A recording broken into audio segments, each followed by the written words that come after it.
Chairman Graves, Ranking Member Cohen, and members of the Transportation and Infrastructure Aviation Subcommittee, thank you for holding this hearing on the importance of recruiting, retaining, and engaging aviation talent. I'm Jo Damato. I'm the Senior Vice President, Education, Workforce Development, and Training at the National Business Aviation Association. I've been there since 2001. On behalf of NBAA's 11,000 member companies, I'm honored to testify today. Many of our members are small businesses who rely on general aviation to connect to communities all over the country. They support 1.2 million American jobs and $247 billion in economic output.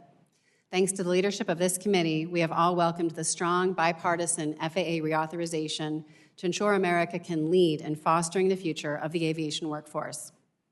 Notably, the law includes the first ever general aviation title, recognizing the importance of GA to the larger aviation community.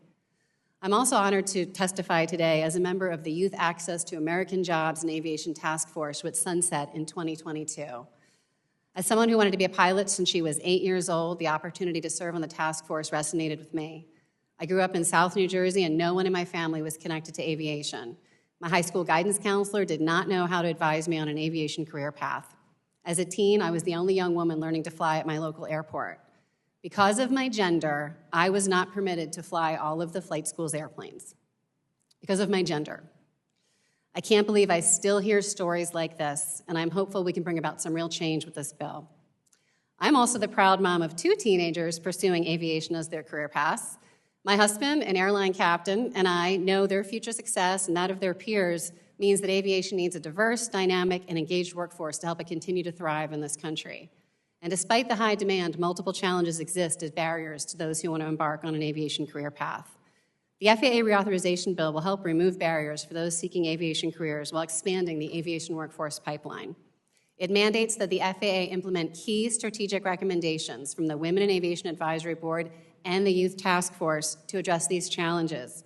And if implemented effectively, these provisions should move aviation workforce forward in ways that have not been possible in recent decades. There are 5 areas that reflect the recommendations submitted. First, early awareness and engagement. Engagement with young people needs to start early. The FAA's STEM Aviation Space and Education Program, AVSED, is best positioned to be that connective tissue across the 9 FAA regions to bring together all stakeholders to create these early awareness opportunities. Second, access to information. There is a need for easy-to-access resources for caregivers, teachers, guidance counselors, and youth to learn about information and resources to become a career aviation professional. We need a one-stop shop national website to be the destination and central source of information on pursuing a career in aviation. FAA AVSED has a webpage. It could be the foundation for this destination.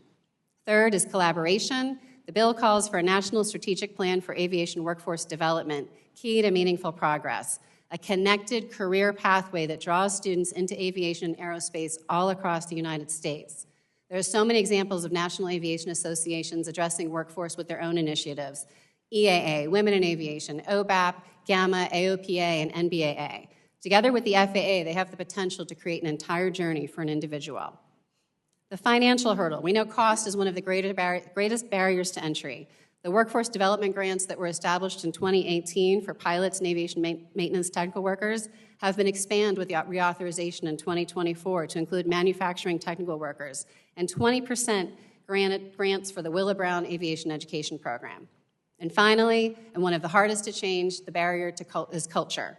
Culture is the biggest barrier to women in aviation. It's the hardest to change, and I know that firsthand. Thankfully, the bill establishes the Bessie Coleman Women in Aviation Advisory Committee, which will help continue the work to address the factors that negatively impact the recruitment and retention of women in aviation. This hearing highlights the importance of recruiting, retaining, and engaging aviation talent and the work that must be energized as outlined in the FAA Reauthorization Act of 2024. The FAA, together with the support of its stakeholders, needs to be invested in its success through implementation of the provisions in this bill. Now is the time to create awareness for aviation careers everywhere in the United States. Now is the time to ensure access to resources needed to achieve career success, information sharing, collaboration, and removal of financial and cultural barriers. The pipeline is critical to our strength as a nation. NBAA and our members appreciate this subcommittee's continued leadership, and we welcome the opportunity to be here today. Thank you.